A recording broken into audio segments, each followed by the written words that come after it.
What is spiritual abuse? There are three elements of spiritual abuse that lead into three factors of spiritual abuse that then lead into three forms of spiritual abuse that then lead into 5 categories of harm upon the individuals that are or that have been suffering spiritual abuse. Now, this is relevant because our devotional journey takes us to wherever it takes us, and we pick up whatever we pick up, and we do not know sometimes where the underlying intention for what we are picking up spiritually, philosophically, theologically, where it comes from. And we have no idea where the relation concerning our experiences in the past, how that relates to us in our endeavor in the present. And most often than not, spiritual abuse is a factor for where our, not devotional conscience, but where the conscience of our human being ends up in its spirituality. So we want to look at what spiritual abuse is, and we want to be able to harmonize this with counsel from the scriptures, which we are going to do. So what is spiritual abuse? Spiritual abuse is the mistreatment of a person who is in need of help, support, or greater spiritual empowerment, with the result of weakening, undermining, or decreasing that person's spiritual empowerment. One who defines, this is Oakley and Kinmond, spiritual abuse as spiritual abuse being coercion and control of one individual by another in a spiritual context. The target experiences spiritual abuse as a deeply emotional, personal attack. This abuse may include manipulation and exploitation, enforced accountability, censorship of decision-making, requirements for secrecy and silence, pressure to conform, misuse of scripture or the pulpit to control behavior, requirement of obedience to the abuser, the suggestion that the abuser has a quote-unquote divine position, isolated from others, especially those external to the abusive context. Now, what does all of this look like? To the book of Ezekiel 34, 2 through 4. Ezekiel 34, 2 through 4, thus saith the Lord God unto the shepherds, woe be to the shepherds of Israel that do feed themselves. Should not the shepherds feed the flocks? You eat the fat, you clothe you with the wool, you kill them that are fed, but you feed not the flock. The deceased, the diseased have you not strengthened, neither have you healed that which was sick, neither have you bound up that which was broken, neither have you brought again that which was driven away, neither have you sought that which was lost, but with force and cruelty have you ruled them. Now, who is this to? In verse 2, we learn the shepherds. Shepherds, the priests, the ministers, the priesthood, the organized ministry. Everything here is what spiritual abuse looks like. It looks like the religious leadership or religious leaders violating the conscience by what is either spoken or handwritten.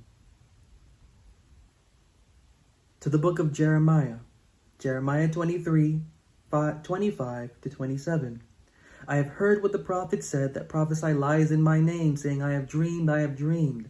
How long shall this be in the heart of the prophets that prophesy lies? Yea, they are prophets of the deceit of their own heart, which think to cause my people to forget my name by their dreams, which they tell every man to his neighbor, as their fathers have forgotten my name. For Baal, spiritual abuse looks like the priesthood, the priest, the minister wearing their congregation or wearing their followers as badges. Wearing the congregation, wearing their followers as badges. And again, what may this look like? Galatians 6:13, for neither they themselves who are circumcised keep the law, but desire to have you circumcised that they may glory in your flesh. All of this is coming from the priesthood. All of this is coming from the priesthood, elevating one particular group within the congregation, yet destroying another. Going to the book of Ezekiel, Ezekiel 13, 20-22, wherefore thus saith the Lord God, behold, I am against your pillows, wherewith you hunt the souls to make them fly. I will tear them from your arms, and will let the souls go, even the souls that you hunt, to make them fly. Your kerchiefs also will I tear, and deliver my people out of your hand, and they shall be no more in your hand to be hunted, and you shall know that I am the Lord.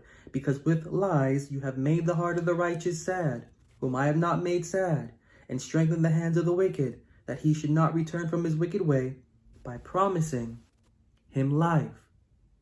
This is the structure of how spiritual abuse works. Spiritual abuse in preference to a particular audience in the congregation. Spiritual abuse concerning the conscience of the ones for whom that abuse is for. Spiritual abuse, and the Bible is highlighting priesthood specifically because these are the ultimate agents for spiritual abuse to the Bible's conscience. And let's not just hold this to priesthoods. These are the seminary trained. These are the rabbinical school trained. These are the masters of divinity, the Bible PhD experts. These are everything that you would want to hold to that. The Bible's standard. It is against that. It is against them. And it holds them as being in account for spiritual abuse. That's what it looks like from everything that we are reading here as the Bible shows us.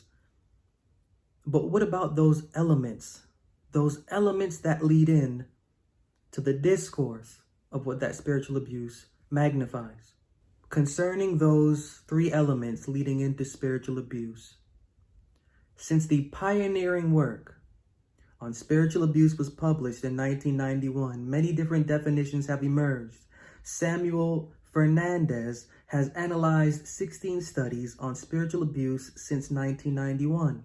He has discerned three obvious elements of spiritual abuse: the misuse of spiritual power, the harm caused to the victims, and the benefits sought by the accusers. One more time. Those three elements: spiritual power, the misuse of it, the harm caused to the victims, and the benefits sought by the abusers. What do these elements look like? Starting from the ground up, the benefits, what do those benefits by the abusers, aside from possessing people as badges, what benefits are to be gained? 2 Timothy 3, 5-7. Having a form of godliness, but denying the power thereof. From such turn away. For of this sort are they which creep into houses and lead captive silly women laden with sins, led away with diverse lusts, ever learning, and never able to come to the knowledge of the truth. The profit that is to be gained is a profit whereby the abuser, as the Bible is here framing this, the priest, the minister in the Bible's context. And it doesn't have to be in person as this individual here is at a pulpit, right? This has to do with what is handwritten and what is passed down. Dogma that comes out of the mouths of our friends and family, of our mothers, brothers, sisters, cousins, and so on. It all stems back from the pen of a priest. So it doesn't have to be the actual person. Bible is also concerned with the pen, as we saw in those verses previous. Those are the pillows. Remember those pillows that Ezekiel talked about? The pillows that keep the arms comfortable, to keep the individual safe and comfortable as they're sitting and listening, which tend to make you feel comfortable enough to go to sleep. The benefit to be gained is just that. You sleeping, and them taking advantage of you while sleeping. Again, this is not literal sleep. This is the slumber of the devotional intellect. This is the slumber of the higher faculties. Being in that slumber, being in that state, one is able to be taken advantage of. And in a state where you are ever learning, just like the one that is taking advantage of you, and never able to come into the truth, or the fact, or the reality, or the distinction, or the philosophy, or the understanding, or the wisdom that is at the core of the scriptures. Forever quote-unquote learning, forever quote-unquote making sense, and yet never able to. That way you can keep coming back. That's the benefit, or that's a benefit. Now, still working from the ground up, what is the harm that is potentially caused to the individual? Still working from the ground up, seeing the benefit. Now, what is the harm that is caused? Proverbs 1:11-16. If they say, come with us, let us lay wait for blood. Let us lurk privily for the innocent without cause. Let us swallow them up, alive as the grave, and whole as those that go down into the pit. We shall find all precious substance. We shall fill our houses with spoil. Cast in thy lot among us. Let us all have one purse. My son, walk not thou in the way with them. Refrain thy foot from their path. For their feet run to evil and make haste to shed blood.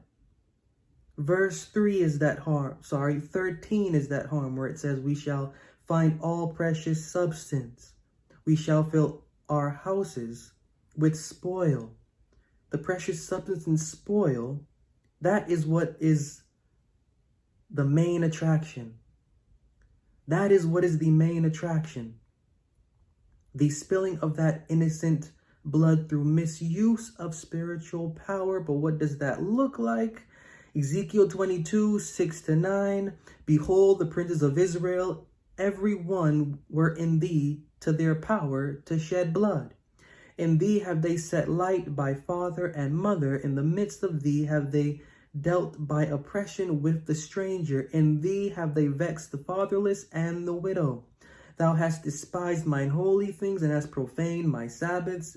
In thee are men that carry tails to shed blood, and in thee they eat upon the mountains.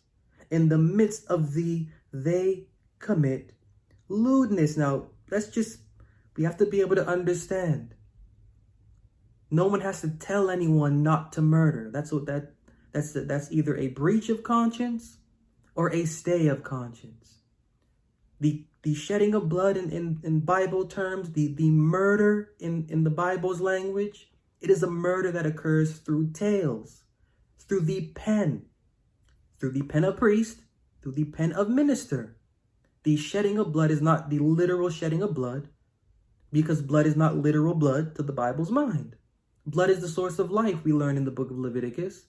Life in and of itself is a concept of its own that has everything to do with how we maintain and regulate the contents of our devotional conversation. It is the intention, when under spiritual abuse, that your blood, that your life is shed. And it isn't shed literally, it's shed through tales. Shed through tales. Philosophical, theological, mythological, ritual, however you want to think about that, through tales. Turning to the book of Ezekiel 22:26-27. Her priests have violated my law, have profaned my holy things. They have put no difference between the holy and profane. Neither have they showed difference between the unclean and the clean, and have hid their eyes from my Sabbaths, and I am profaned among them. Her princes in the midst thereof are like ravening wolves, wolves ravening the prey, to shed blood and to destroy souls, to get honest gain. Question: do souls have blood? Whatever we want to believe about a soul, does it have blood? The answer is no. The soul in question, the blood in here in question, not literal, but has everything to do with the state of the devotional conversation's thoughts, feelings, actions, and behavior, the state of the conversation's character, the state of the conversation's being. These three elements that lead in, as we will see next, into the three factors of spiritual abuse, they work against the individual. They profit the one that is giving the abuse, but to the one that is suffering, we may not be able to process what we're going through. We may not be able to understand. The Bible keeps everything in a figurative language, and it's hidden in a sense through sort of a philosophical illustration. But when you break down the philosophical illustration, you can clearly understand that the Bible is pointing to a very treacherous act by institutionalized or organized religion and religious theory, and especially their leaders and leadership that is attached to them. To the Bible's mind, these are the perpetrators of spiritual abuse, and to the Bible's mind, we ought to know that.